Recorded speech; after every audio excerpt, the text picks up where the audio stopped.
ที่เดี๋ยวบ่ใส่กันเลยเนาะเอาลูกเอาใส่อันนี้เครื่องนี่นี่เลย ทำอะไรเลย พรุ่งนี้บ้าบอกชุดมาซี่สิขั้นเลยนะไผ่มัน เพิ่นเอาดูมักบ่กันโอ้พอดีทิศตัวเพิ่นมักเลย พรุ่งนี้บอกคุณหน่อยอย่างนั้น เพิ่นมักเป็นเลยได้บ่ล่ะ ได้ คือโอ้โธ่ เอาปิดมาทางดินด้วยลูก มันน่ะพอดีมักเลยตัวนี้น่ะนี่มาจับมา เรื่องดีนะครับเด้อ โอ้ว้าวพี่น้องเอ้ยไปคนเครื่องลงเนาะคนเครื่องลงจังได้ลูกโอ้โหขึ้นในเมืองจังเลยว้าพี่น้องขึ้นในเมืองจังเลยไปเอาเครื่องลงบ้านนี่พักกันทีนี่เอาปูเดี๋ยวลูกเอาแก๊สเดี๋ยวแก๊สทั้งทางหน้ามันบอกทางหน้า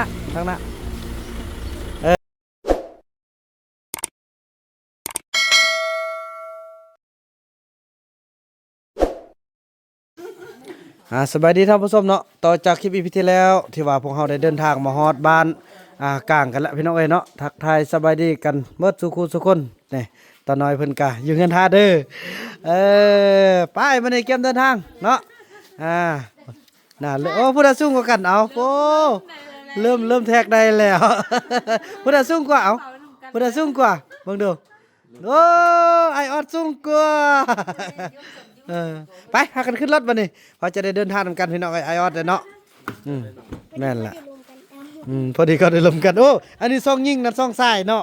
โอ้เดินทางมาขึ้นเลยเบิ่งเต่าเด้อฮะบ่เฮียดอกเฮียกันมันทางก็ค่อนข้างจะดีแล้วล่ะอยู่น้ำกี้เด้อ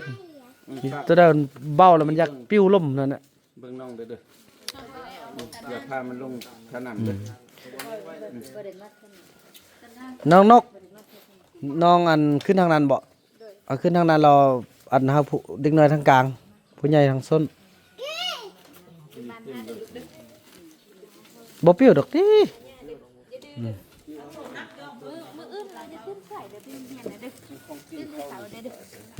เดี๋ยวผมเริ่มยาวแล้วเด้ปกกี้อย่าพยายามตัดเด้อผมเด้อแล้วก็บ่ต้องตัดหาเตาเด้อเตาบ่ต้องตัดเด้อลูกเด้อเอาไว้งามๆเอาไปกินเฮานี่แหละ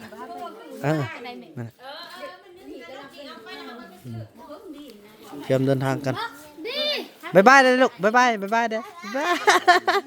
ตาสั่งเด้ก็ความทรงจำเขาสั้นพี่น้องเอ้ยบ่จื้อไผจักคนละเพราะบ่จื้อไผเลยบ่บ๊ายบายเด้อเบิ่งอันนั่นเด้อบ่ปุกกี้เบิ่งเต้าน้อยให้เด้อพี่น้องเอ้ยนี่เฉพาะอันนี้กินอะไรเด้อกินอะไรเด้อ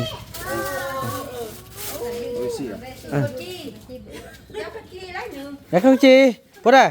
ลูกก็ยากเลยโอเคปั๊บมักซิบลูกอีพ่อสิเซอร์ลูกเด้ออยู่นำยายอยู่นำเอาซ่อนอยู่นำครูนู่นเด้อปุกกี้เด้อฟังเด้อจังซั่นแหละเด้อน้องชายเด้อครับเตรียมจะเดินทางกันพี่น้องเอ้ยเนาะเถอะไปว่ากันจังซี่แหละพี่น้องเอ้ยเด้อลุงเต่าบ๊ายบายเต่าเต่าน้อยเนาะนี่น่าจะไปทำกันเนาะเจ๊เจียงจอกพงย่างมาไม่ได้ไปลืมพงย่างเอาแล้วเกี่ยมจะหักแล้วทีนี้เลยนกได้ไปใส่ละเข้าห้องน้ำพากันหักวะเอาตัวนี้มัดอันนี้นี่โอเคแล้วที่เนาะอันนี้ power bank บังให้อันเสียงสักน้องสายให้น้องสายซักไว้ให้ก่อนกลับมาจะมาไปเอาบอกไปนำบอกไปนำบ่มีไฟแล้วแหละเนาะเอาเบิ่งเสียบไว้ข้างล่างนี่ก็ได้โอเคพอดีเนาะพอดีบ่ครับพอดีครับอันนี้นะบ่พอดีบ่ครับพอดีครับพอดีเต็มนู่นจอมก็อยากมานำแต่บ่เกิดก็จะเอานู่นมาแล้วเมาเหล้าคิวขนาด เอาน้องอันซักอันนี้ให้เด้อซักเต็ม100%แล้วปลดไว้ให้เด้อซักไว้เด้อพร้อมแล้วเนาะแก้มเดินทางกันพี่น้องเอ้ยเด้อลูกเด้อบ๊ายบายอยู่น่ะ เดี๋ยวเมนูนเด้อเมนูนว่าแนวเด้อลูกฟังได้ พี่น้องเอ้ยโอ้ยจังสั้นพี่น้องเดินทางพบกันต่อไปพี่น้องเอ้ยเนาะแต่ละระยะกันถือว่าแล้วเฮาก็ได้เดินทางมาฮอดเมืองปักหลายพี่น้องก็จะได้แวะซื้อเครื่องให้ลูกชายบุญยงก่อนพี่น้องเอ้ยเนาะเป้าหมายเพิ่นยังว่ามื้ออื่นหุ่นได้สิเข้าป่านี่นะสงสัยก็สิมันดนพอสมควรพี่น้องเอ้ยเป็นอาทิตย์พุ่นแหล้วอันนี้นะอดทนเนาะอายงเนาะ สั่งสิว่าหน่อยอยู่ บูทางแล้วเนาะลูกเนาะมอดพีล่ะมัน มาเงิดเนาะมันยังลืมฮอดใจเฮาเนาะอยู่ดนมันจะขึ้นออก ยอมเลย ลืมหมดอีเต้าอื่นนะ วางรถได้เนาะ เต้านี่มันที่ลึกเนาะบ่เอา ลืมหมดยังนั่งเต้านี่เฮาซื้อหานนี่เลยเนาะตอนมีเกือบเลยเนาะ บ้านน้องเต้าคือปีได้หมดเนาะ พากันข้ามทางเบิ่งรถเด้อเบิ่งลูกเด้อโอเคมานี่น้องเอาเงินเด้อนะเอาโอนก็ได้เนาะน้องเอาหน่อยโอนเด้อ สุดบ่มันหมดจัง หมดละเงินสดนะเราเนี่ยยังตัวไอ้ขายาเมื่อกี้นี่5 เซนนี่เอาเนี่ยเป็นน้องจังซี่แหละมูนไปมูนมาจังซี่แหละเอาแวะขายาเมื่อกี้ได้5 แสนเพราะว่าย่านนี่เขาสั่งจองอันอยู่นครหลวงเวียงจันทน์ก็คือแม่นางเนาะพอสมพรแม่นางเพิ่นก็สั่งจอง100 ธงพี่น้องเอ้ยมาเบิ่งทางเด้อบ่อึดเกิบน่ะอย่าท้องแห้งแล้วมีเงินมาลูกครับมาให้เลยเอาถ่ายสุดไหมไปบ่ไปก่อนอื่นมึงไปเลือกเอาเกือบตัวนี้ก็ลูกเอาเกือบไปเลือกเอาเลือกเนอะลูกจะได้ตัวใดเลือกเอาแบบใดคันบ่ตัวนี้เนี่ยตัวนี้นี่เข้าบ่ฮู้โดยก็สิได้บ่ลูกมึงคือสิเข้าอยู่เนาะบ่อันนี้หรือว่าเบอร์ใหญ่กว่านี้อันเลือกอันตัวนี้ให้ได้อันกับผู้นี้สิเข้าบ่มึงดูตัวนี้ใหญ่กว่าบ่ตัวนี้ใหญ่กว่าก็ว่าเข้าได้มักตัวนี้เนาะไปอันไอ้จับเอาไหมจับไปเลยโอ้ยพี่ลูกพี่ตัวใหญ่นี่แหละตัวนี้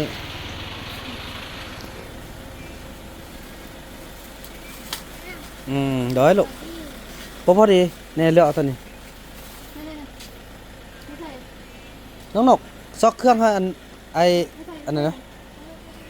ไทยสุดไหมซะเลยเอาซะเลยลูก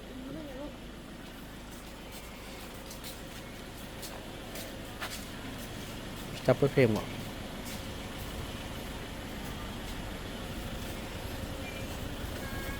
เครื่องได้บาทนี่เครื่องตัวนี้นี่พอดีบ่ไอ้ยงลูกงามแบบนี้นะเครื่องเด็กน้อยซ้ำนี้พอดีแล้วเนาะเอาได้ให้เพิ่นเลือกเอากำลังเลือกเกือบไปดองได้บ่โอเคบ่ติออดได้แล้วบ่ติออด โอเคลูกพอดีบ่โอเคเอาเลยเนาะถ่ายสุดมาเลยพี่น้องเอ้ยลูกเครื่องนี่ลูกอยากได้แบบใดลูกซอกเลือกดูตอนนี้ยังพดบ่ให้ลูกไปเบิ่งในเนาะเลือกเอาเลยพอดีลูกมากระไรพุ่นน่ะเลือกเอาแบบใดน่ะสไปเดอร์แมนอันนี้น่ะมักบ่เอาเลยเอา1 ชุดนี่เอา2 ชุดเลยลูกเอา2 ชุดเลยเอาเบิ่งมาหาเพิ่นเลือกเอาลูกเอาตัวใดลูกเจียดูลูกบ่อันนั้นอยากได้เกิบซื่อบ่ลูกเอาตึ้มตัวใดลูกมักตึ้มตัวใดเอา2 ชุดเลยลูกให้มันได้เดินทางเลย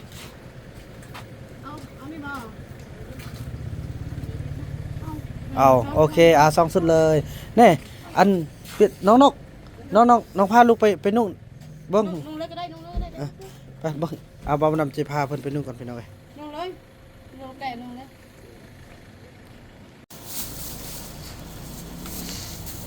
เอาคนไปไหนเขาเรียกเขาเนี่ย เขาใส่ลองกินเดี๋ยวบ่บ่ใส่กันเลยเนาะ เอาลูกเอาใช่ อันนี้เครื่อง นี่ อัน นี่ นี้ เล ใส่ ย ไปเลย คนนี้เบาบอกชุดมาซี่สิขั้นเลยนะไทยมัน เพิ่นเอาละ แล้วบ่าวบ่ นี่เดี๋ยวนะลูกเนาะนี่คือเข้าปากก็ง่ายเลยเนาะ เส้นของ อันนี้ไว้นี่เลย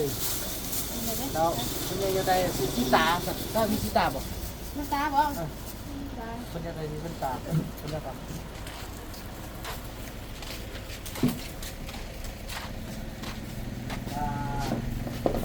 แต่ตัวเข้าในเมืองเลยนี่เนาะมันต้องงามบาดนี้นะเป็นสีดำเลยบ่นี่ดูมักบ่กันโอ้พอดีทิศตัวเพิ่นมักเลย คุณบอกคุณหน่อยอย่างนั้น เพิ่นมักตัวนี้เลยได้บ่ล่ะ เลย คือโอ้โห เอาปิดมาทางดินด้วยลูก มันน่ะพอดีมักเลยตัวนี้น่ะนี่มาจับมา เพื่อนเดียครับเด้อเลยนะ อ่า เพื่อนเดีย คืออินเดียโอ้ซาเวียตว่าคืออินเดียบัดนี้บังไอ้พ่อเลยนะมันน่ะอันนี้มันเข้าเท่าไหร่ ของค่อยเนี่ย เท่าไหร่4 เซนต์ไป บอสิค้า คือแบบ4 เซนต์ไปที่เขาบางกิน บอรวมกันหมดแล้ว6 เดือน โอ้โหเลยพี่น้องเอ้ยเนาะถือว่าตอนนี้ก็ถือว่าได้ไทยเครื่องให้อันลูกไส้ นี่นี่ช่วยให้ แล้วถือว่าเครื่องเขาได้ซื้อมาสักกว่าพี่ละพี่น้องเอ้ยเนาะมาไล่ให้ไปเลยทึกอยู่6 เซนเท่าไหร่ก็6 เซนหาได้เสื้อโอ้ยฟ้าตัวเองกับเครื่องมาบอกให้ไล่ละบันก่อนมันหมดไล่เลย 40,000ปิดไปเอาให้มันชุดเดียวนึง อยังได้ตัวใด นี่เดี๋ยวเอา อยังได้ตัวนั้นฮะ นี่บอก สมบูเอาอีกเด้ เบา นะลูกน้องบ้านนั้นก่อนเครื่องเขาเอามาบอกให้ไล่แล้วรถมันเต็มรถแหละมันเครื่องอันนั้นไล่ละประหยัดช่วยกันในสิ่งที่มันจำเป็นเอาเครื่องเขามาบอกให้ไล่แล้วอีแม่เกี่ยมละหาทึกอยู่อันนี้5 เซนโอนเต็มเซนฮะโอนได้อยู่ติโอเคเงินค่ายาเมื่อกี้ได้5 เซนบวกกับเป็นอยู่ยังเต็มเซน5เด้อน้องเด้อไปบ้านนี้เอาขึ้นรถก้านมานี่มาได้อีพ่อสิไปเบิ่งเด้อโอ้ยังเกือบอีพ่อใช่ปะใช่ทางนี้เนี่ยโอเค1,000 กว่าบาทพอดี 1,000 บาทพี่น้อยเบิ้งพอได้ลูกเบิ้งรถก็ได้เอาโอเคเข้ามาเลยเข้ามาเลยใครตู้เป็นบ่เบิ้งลองใส่ให้พ่อเบิ้งดูลองใส่ชิตาให้พ่อเบิ้งดูกลืบบ่ใส่สตาร์ทดีๆโอเคเบิ้งอีพ่ออี เบิ่งว่าด โอ้โธ่สุดยอดไปเข้าเลยนี่พี่น้องการเดินทางอันนี้เมียนไว้อันนี้ตัวเก่าเนี่ยเอาไว้ทางล่างมันบอกมันเม่นโอเคเนาะพี่น้องว่าจังสั้นแหละพี่น้องเดินทางพบกันต่อไปเนาะมัดอยู่พันบาทพอดีเลยพี่น้องเนาะ6 เซนหาเนาะไปพี่น้องเดินทางต่อพี่น้องแล้วการเดินทางมาฮอดนี่ก็อยากกินข้าวแล้วเนาะแต่ว่าพวกเราก็ได้เตรียมของอยู่ของกินเป็นที่เรียบร้อยแล้วพี่น้องก็สิเป็นซอกแวบอนกินข้าวได้บาทนี่โอ้สิไปแวนเที่ยงอันเคยแวนใกล้ตอนได้บ่เมื่อพี่น้องล่มกันไล่เอาอันนี้มันทานข้าวหน่อยโพดสักวันที่เหมาะสมที่สุดพี่น้องแวะกินข้าวกินน้ำก่อนตอนนี้ก็12 โมงกับ 10 นาทีละ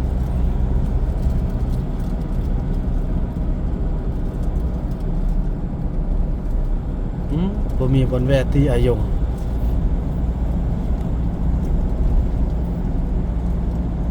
นี่ตูบมียังกะแวะหมดนะเด้อนี่เขตนี้มีบ่เป็นตาบ่บ่เป็นตาแวะลานมันเข้า 2 ล้านเลย คิดนั้นเบิ่งบอกน่าจะ แต่ กายแท้นี่ขึ้น ไก่แท้อันนี้วิทย์แล้วเด้บ่ที่ว่าเคยมากินมันไก่ตัวไหนบ่ฮู้เลยพี่น้อง เล เอ้ย ยเนาะ วิทย์นี่แล้วก็ขึ้นหันแล้วก็ลงหันก็ขึ้นภูแล้วสะหอมต้นไม้เอาบัดนี้กองต้นไม้เอา นี่นะเฮียนอันนี้ได้นะข้างหลัง มัน ไก่ทำแบบเมื่อยเลยนะ เนาะบักหลายคนเบิ่งแล้วก็บ่เห็นอันนี้เขาอัดตู้เขาบ่เอามันบ่ได้ดอกซอกเบิ่งบ่เหมาะสมที่สุดเอา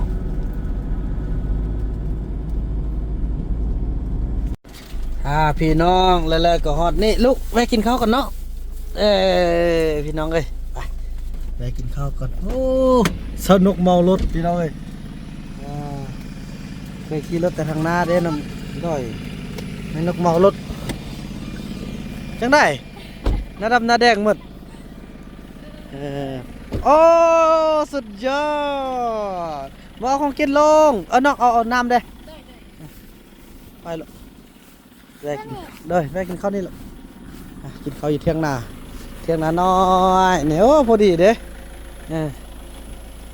โธ่เนี่ยอันนี้มันก้มบักแง่วเด้นี่นะต้นบักใหญ่ๆเอ้ยเจ้าแมวน้อยเอ้ยเจ้าแมวน้อยเอ้ย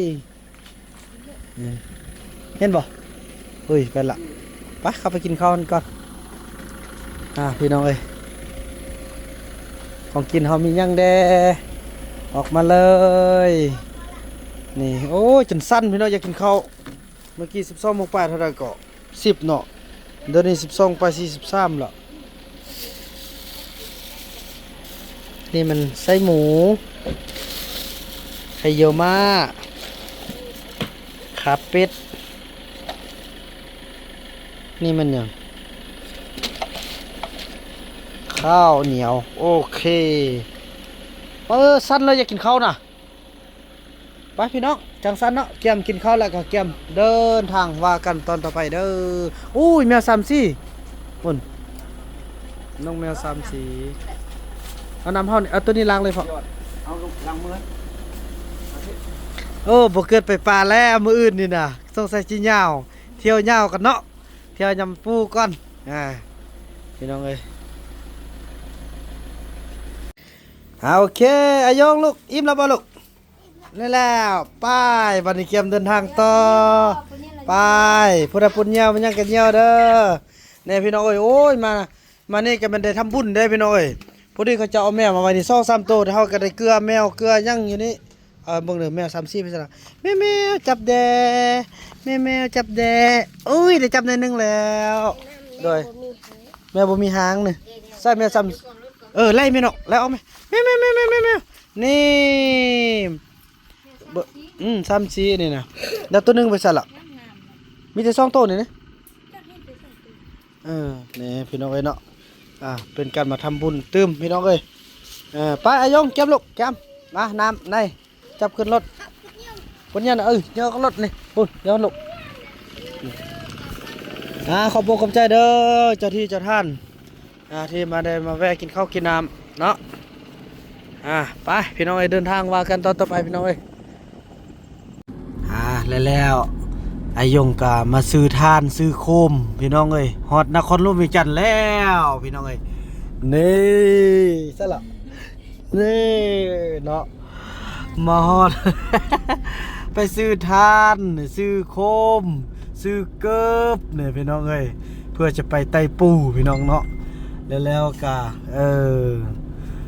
เดินทางมาไกลพอสมควรพี่น้องเอ้ยเนาะขอโทษเด้อไอ้ยงลูกเด้ออีพ่อพาเที่ยวเด้อติดไฟแดง นี่เปิดอันนี้ไหมพี่น้องเนาะ แสดงใส่ว่า มาหอดพี่เลยอายงปอมาไกลขนาดเลย มันส่งโลเคชั่นมากิน โอ้ยพี่น้องเอ้ยในเมืองก็เป็นโนนี่นะสมพอในพอตรงเรื่องเขาจะบ่ติดบ้านน่ะก็สิแม่นคือกับเฮามาในเมืองนั่นนี่แหละเฮ้ยโถรถติดแออัดพี่น้องเอ้ยบ่เห็นปูเห็นปลาบ่เห็นนกเนาะยงเนาะ บ่มีปูบ่มีปลา บ่มียศบุญบ่มียศหวายมีแต่รถฮ้อนเนาะ เอ้ยพี่น้อยโหละพี่น้อยอย่าไปโทษเขาเด้อเพราะต้องเรื่องเด้อเขาอยู่แบบนั้นสมเทียว่าบ่าวนำมาอยู่บ้านหั่นน่ะกลับมาอยู่ในเมืองสิถ้าอยู่ลาก็บ่อยู่พี่น้องเอ้ยอ๋อบ่อยู่แท้มีคนมาซื้อเงินให้เป็นลังก็บ่อยู่แท้บ่อยู่อีหลีเป็นไปบ่ได้อึดอัดพี่น้องเอ้ยแต่ว่าเรื่องมาท่องมาเที่ยวเนี่ยอยากมาเที่ยวพี่น้องเที่ยวแล้วกลับสิแต่ถ้ามาอยู่เนี่ยป้อยอมละอย่างนี้นะไปเดินทางต่อพี่น้องเอ้ยเนาะโถโอเคพี่น้องเอ้ยเนาะแล้วเฮาก็ฮอดที่พักของพวกเฮาแล้วพี่น้องเอ้ยโถโอ้ว้าวพี่น้องเอ้ยไปคนเครื่องลงเนาะคนเครื่องลงจังได้ลูกโอ้โหขึ้นในเมืองจังเลยว้าถ้าพี่น้องขึ้นในเมืองจังเลยไปเอาเครื่องลงบ้านนี่พักกันทีนี่เอาปูเดี๋ยวลูกเอาแก๊สเดี๋ยวแก๊สทั้งทางหน้ามันบอกทางหน้า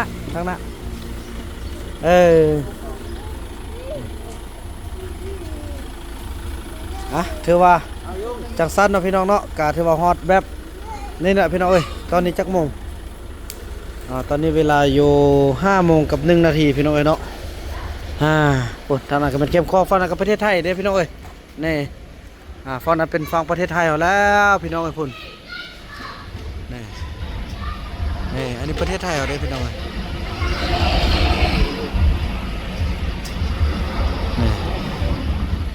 ฟังนั้นเป็น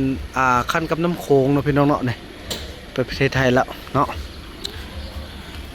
ถือว่าคลิปนี้บ่าวนำจะขออนุญาตจบคลิปกันเพียงเท่านี้ก่อนเนาะสวยพ่อแม่คนเครื่องคนคลองลงรถแล้วก็ว่ากันต่อไปพี่น้องคลิปนี้บ่าวนำขออนุญาตกล่าวคำว่าสบายดี